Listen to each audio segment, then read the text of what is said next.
Senator from Oklahoma. Is the Senate currently in a quorum call? No, it is not. Thank you.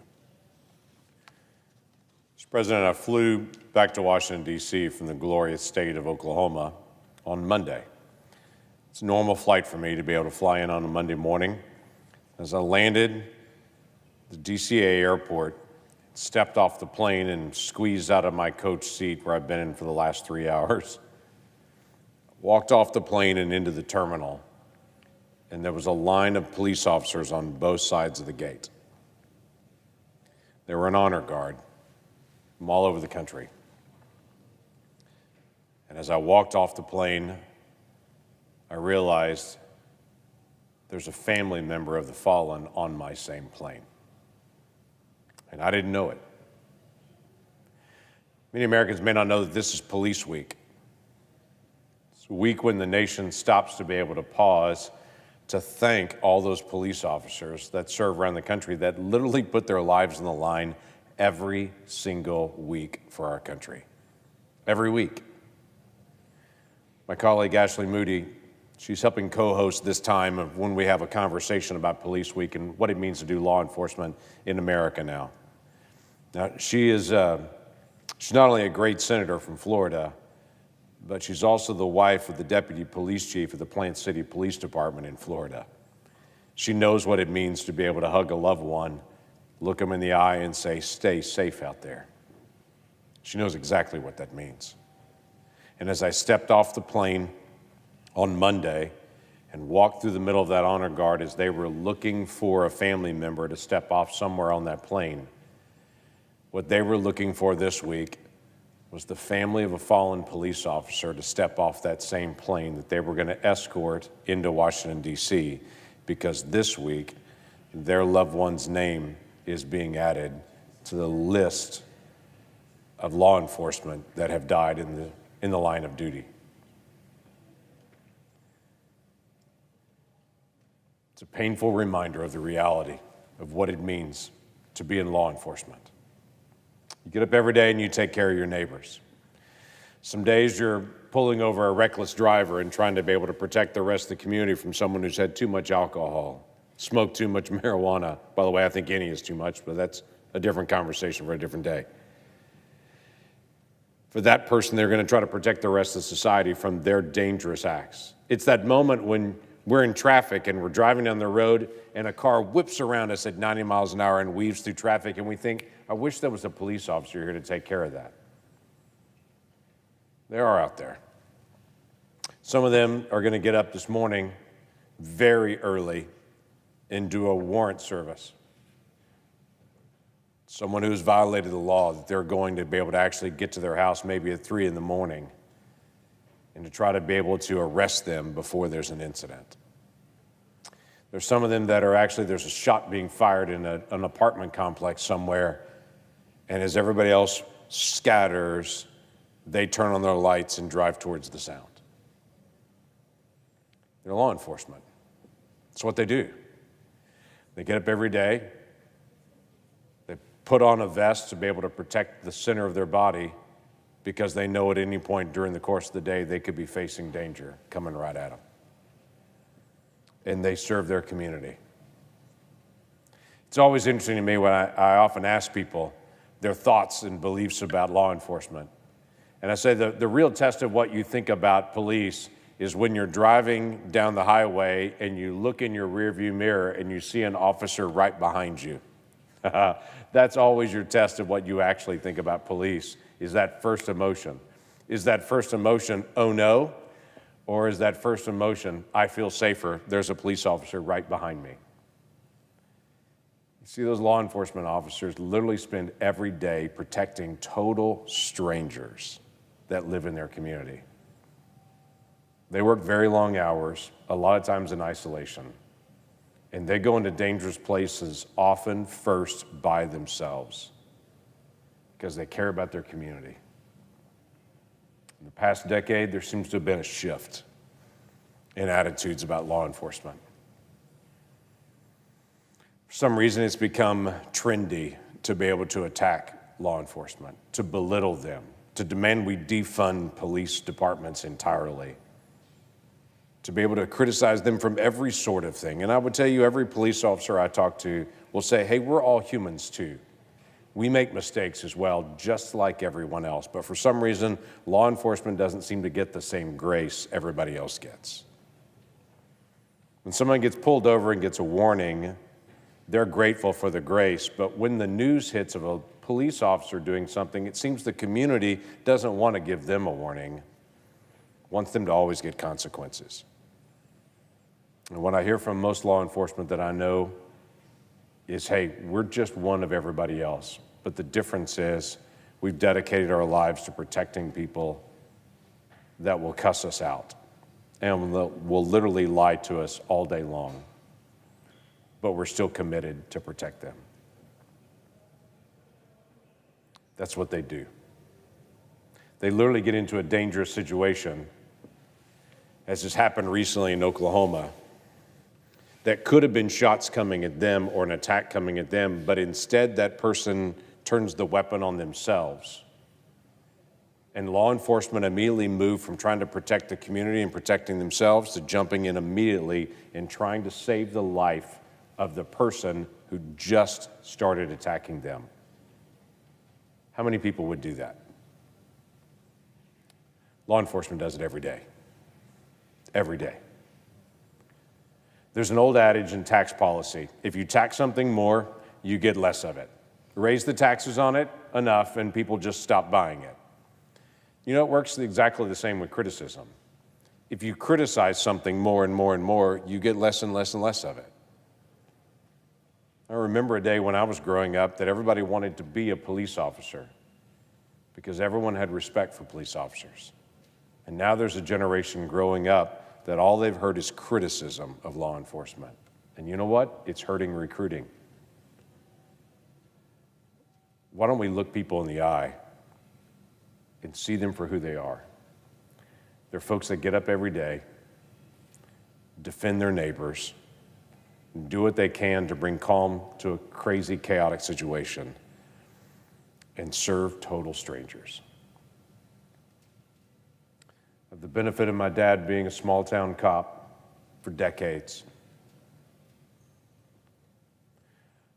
I know what it's like to be in a family and to be able to think about, how's your family member doing today? So when I talk about law enforcement, maybe it's a little different for me. But I think it should be a little different for our whole community, actually. And I think it should be different for our nation.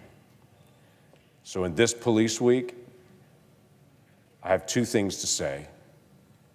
Thank you to those that are serving all over the country right now, some right here in this Capitol. Thank you to those folks that are serving today our nation. We are exceptionally grateful for you. And for those of you that this year have lost a loved one in the line of duty, I want you to know that our nation is grateful. We see their sacrifice. And we are of the tribe to be able to say, we want this to be different. 2020, Sergeant Johnson, Craig Johnson, I'm going to say his whole name. Sergeant Craig Johnson, 2020, was shot during a traffic stop in Tulsa. He was 45 years old. He had a wife, Christy, and two sons, Connor and Clinton. When Sergeant Johnson's killer was sentenced in 2022, his wife, Christy, just had one clear thing to say. She said, "My request at this time is that the silent majority that I've seen and heard from start speaking up and changing the anti-police culture being created." Christy, we still hear you 3 years later, and we are still grateful for the sacrifice you and your family have made and for other families like yours. And we are not silent. We are grateful. With that, I yield the floor.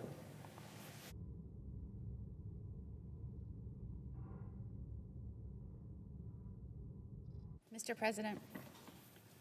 Senator from Florida. Senator from Oklahoma certainly said some powerful things, and I want to thank him as the son of a cop for making those statements and for leading this floor event today and allowing me to assist him with that. As the wife of a cop, it was very meaningful to me, and I know it was meaningful to many in this gallery. Thank you. I rise today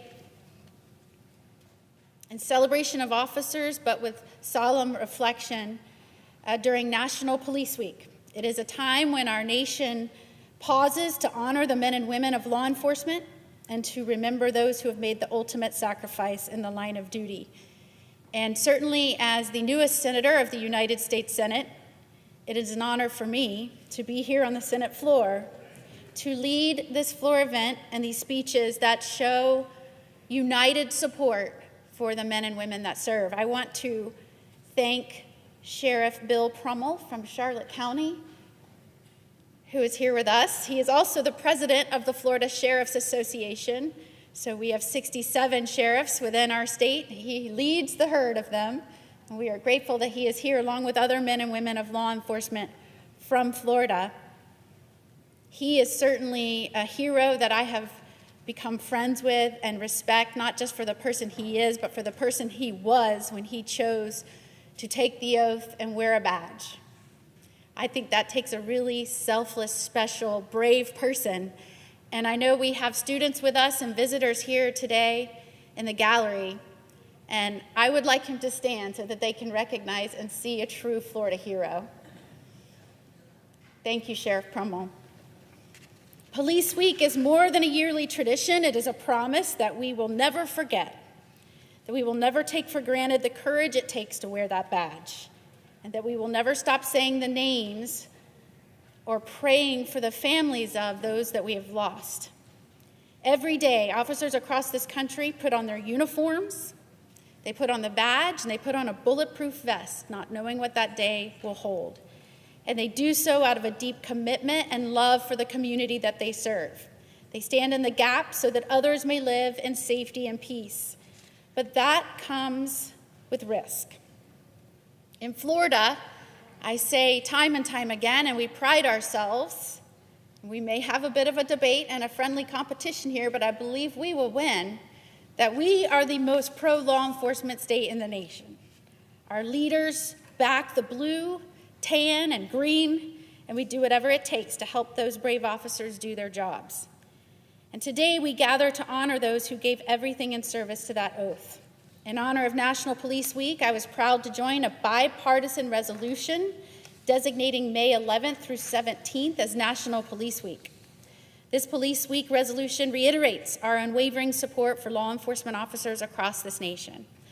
As Florida's former Attorney General and the wife of a law enforcement officer, I've had the opportunity to work closely with so many brave men and women in law enforcement across Florida and indeed our nation. They stand on that thin line between good and evil, between order and chaos. They do so that we may sleep safely and soundly at night.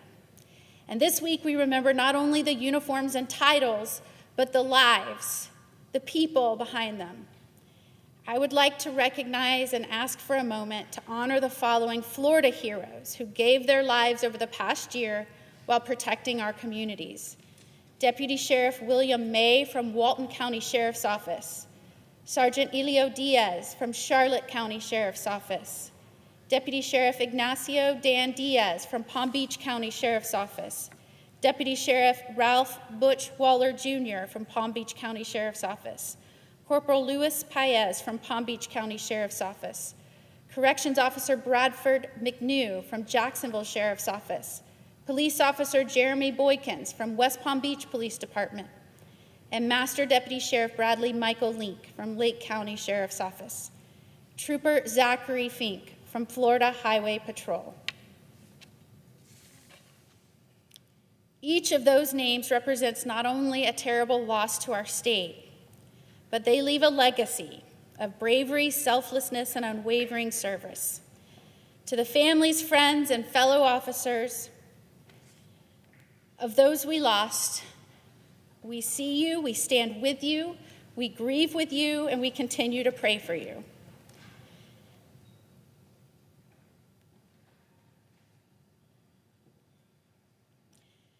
As the wife of a career law enforcement officer, I cannot imagine this loss or express words to ease pain.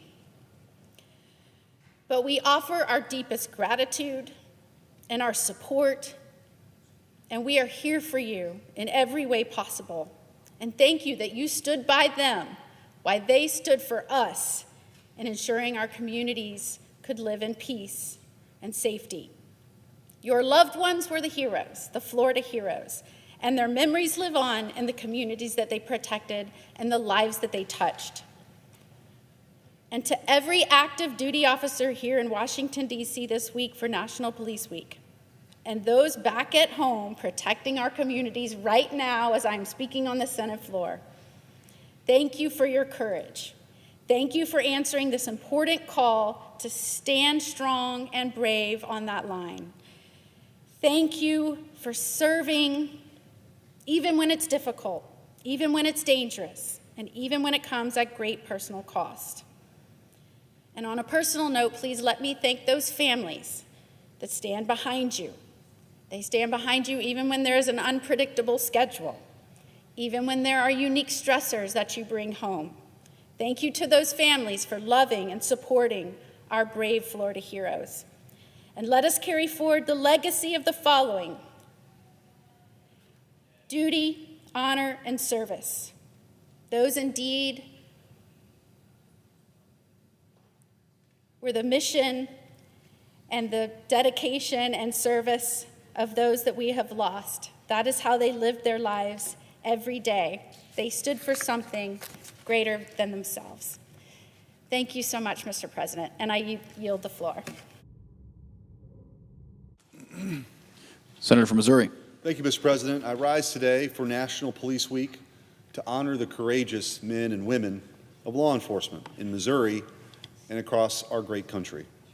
Over the past decade, our police officers have weathered a flood of propaganda and lies, repeated and pushed by many of the most powerful voices in America. They've been villainized and smeared by the press, undermined and attacked by politicians, and targeted by a great wave of violent anarchy that has terrorized towns and cities across the country. They carry this burden with the same quiet courage and resolve as the generations of American police officers that came before them. They put on their uniforms every morning and ran towards the danger. It's been my honor to back the blue every step of the way. I did it as Attorney General of Missouri. I backed tougher sentencing rules, fought anti-police policies pushed by city officials, led the charge to secure more boots on the ground for our police in St. Louis, and launched the Safer Streets Initiative, partnering with federal prosecutors to go after violent criminals in Missouri's most dangerous neighborhoods. When I ran for the Senate, I was proud to be endorsed by the Fraternal Order of Police, and I've worked every day to make good on the trust our law enforcement officers have placed in me. Last month, I introduced the Public Safety Free Speech Act to defend the First Amendment rights of our police and our firefighters and our first responders who have been disciplined, suspended, or even fired for their political speech. In many parts of our country, first responders have little to no legal protections for constitutionally protected speech, even when they're off duty, leaving them at the mercy of activists, supervisors, and city officials. Police and other first responders have been fired or suspended criticizing Black Lives Matter, voicing support for President Trump, or even donating $25 to Kyle Rittenhouse's defense fund.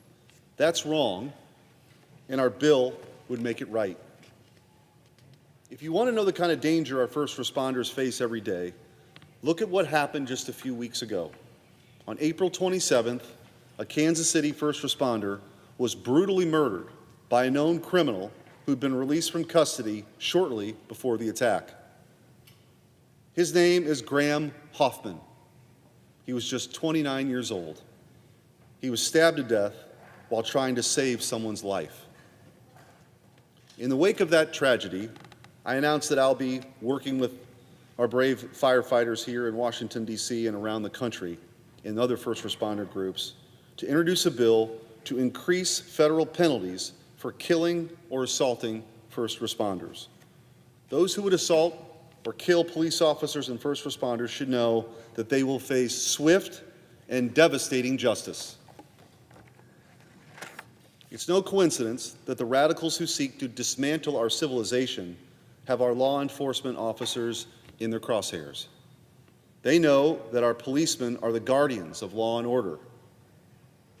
The thin blue line between peace and chaos, order and lawlessness, society and anarchy. Without them, there is no rule of law. And without the rule of law, there is no civilization. This is the sacred responsibility of the men and women who risk their lives so that others may live in peace. I will never apologize for standing with those who wear the badge. I always have, and I always will. I yield back, Mr. President.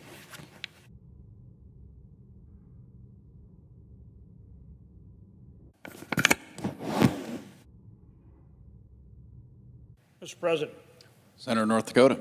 I rise during National Police Week, joining my colleagues to recognize the sacrifices of the brave men and women of law enforcement and honor those who choose to serve their communities while experiencing the reality every day that they may not return home to their loved ones.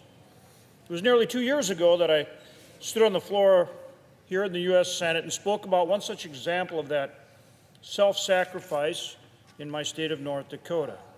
In July 2023, Fargo police officer Jake Wallin was tragically killed in the line of duty. He and his fellow officers were ambushed while responding to a traffic incident. In addition to Officer Wallin, officers Andrew Dotus and Tyler Hawes were shot and injured before a fourth Fargo police officer, Zach Robinson, overcame a barrage of gunfire and eventually subdued the assailant. Last year during Police Week, Officer Robinson was recognized for his courage under fire by the National Association of Police Organizations and received the Top Cop Award for his actions during that tragic event. At the same time, the name of Officer Wallin, along with another North Dakota hero, Mercer County Deputy Paul Martin, were inscribed onto the National Law Enforcement Memorial here in Washington, D.C., a lasting tribute for making the ultimate sacrifice. We can never forget these officers, and we can never repay all of our police officers for the enormous sacrifices that they make.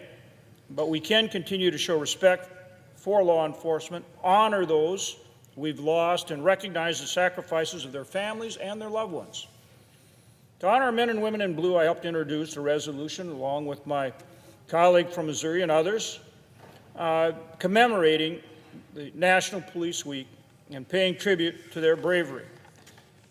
National Police Week provides us with the opportunity to come together as a nation to honor the peace officers who put their lives on the line to protect and serve in our communities.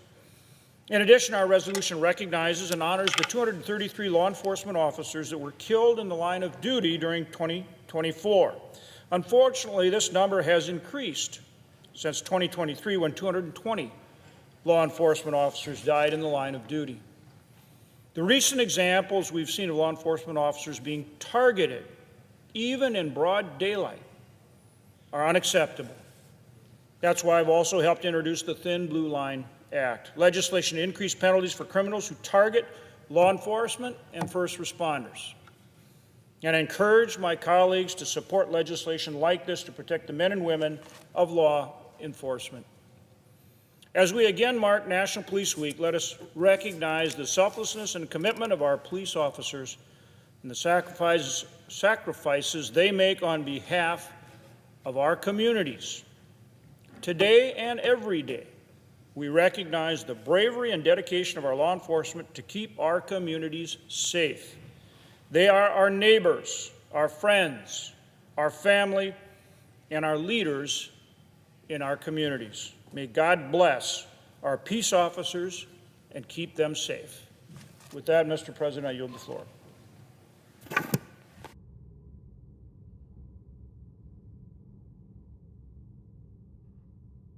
The senator from Nebraska. Mr. President, this week is National Police Week. Thank you to all of our law enforcement officers across this great country who work to keep our communities safe. And in particular, thank you to the women and men who put on the blue in the state of Nebraska. They face danger every day on our behalf, and they serve with courage. I believe that Nebraska's law enforcement is a model for the rest of the nation. Their professionalism, their diligence, and I'll use the example of the Omaha Police Department. The Omaha Police Department has a homicide clearance rate of 100%. This is at a time when the national homicide clearance rate is under 60%. It's a testament to their excellence and dedication. Omaha has also seen its murder rate decline in each of the last 4 years. Many cities saw the crime rate go up during COVID. What we see in Omaha now is that murder rate coming down in our great city. In Nebraska, we back the blue. We support the women and men who protect our communities.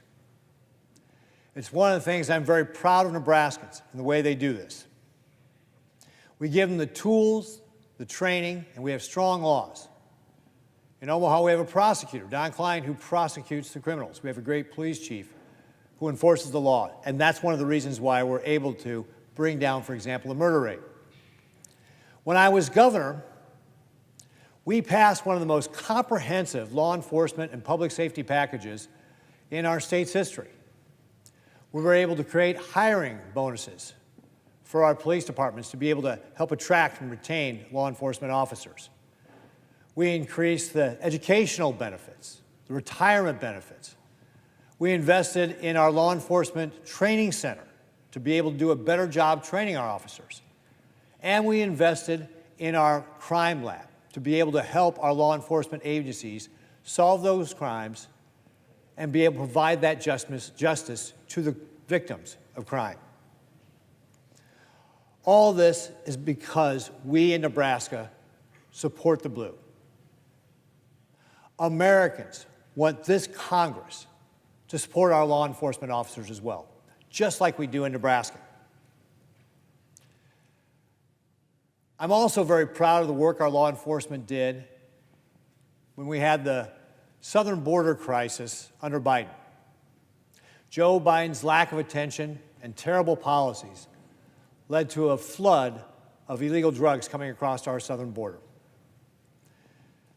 Law enforcement agencies like the Nebraska State Patrol stepped up to be able to interdict those drugs. In fact, in my last year as governor, the Nebraska State Patrol was able to take off the streets twice as much methamphetamine, 3 times as much fentanyl, and 10 times as much cocaine as they had done just 2 years prior because of the open border policies of the Biden administration and what that allowed for those illegal drugs to get in. But our law enforcement stepped up to be able to keep our communities safe. Here in the U.S. Congress, this year, we passed the HALT Fentanyl Act.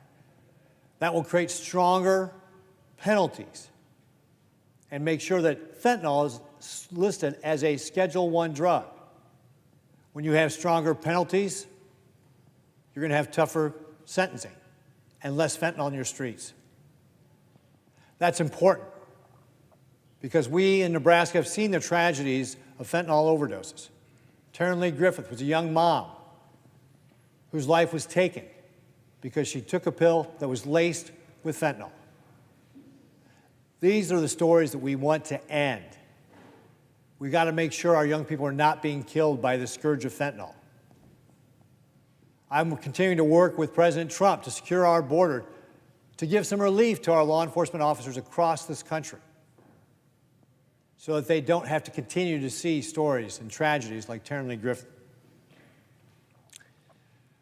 We've got to make sure we're supporting our law enforcement officers. I will continue to fight to give our law enforcement officers the tools they need. I co-led the Back the Blue Act, which would increase the penalties for those criminals who were targeting law enforcement officers. and give law enforcement other tools to protect themselves. My colleague from North Dakota was just talking about the Thin Blue Line Act. And I'm a co-sponsor of that as well. Senator Cruz introduced that bill. We need to make sure we in the Congress are doing what we can to support our law enforcement officers. During this Police Week, we also recognize those officers who lost their lives in the line of duty. Ross Bartlett was a police officer from Ceresco, Nebraska, the Ceresco, Nebraska Police Department. He lost his life in the line of duty. His cruiser was rammed by a driver who allegedly was distracted while texting and came into the shoulder. He was killed last year. This week, his family is in Washington, D.C. as part of Police Week. And they rented an Airbnb in Maryland. When the owner of that Airbnb discovered why they were here, and by the way, that owner is a Capitol Police officer. When that Capitol Police officer found out why they're there, he comped their entire stay this week at that Airbnb. That's the demonstration of the brotherhood and sisterhood among law enforcement officers. And it's one of the stories that all too often gets overlooked of how our law enforcement officers take care of each other as well as take care of our communities. We recognize the loss of the Bartlett family and honor Ross Bartlett for his service and sacrifice to the community of Ceresco and our state of Nebraska. During Police Week, I encourage everyone in Nebraska across the country to say thank you to our law enforcement officers. These women and men who protect our communities sacrifice much for us. Say thank you this week and every week throughout the year, and recognize and honor what they do for us. Mr. President, I yield back.